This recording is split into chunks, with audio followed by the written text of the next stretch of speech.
O, svima ljudi, danas ću vam pokazati jedan najbolji trik i sada ćemo krenuti.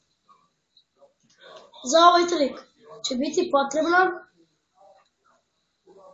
jedno špilkarata, bilo koji, ja ne koristim bicycle, pomešati. Vidite, reći stop, evo stop, ovo je vaša karta. Vidite, ja ću sad nju staviti.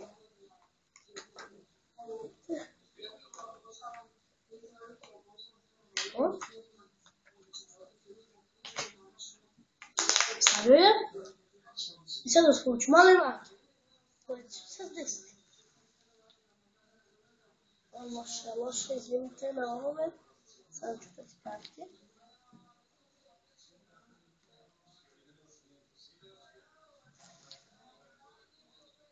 Samo da približim kameru.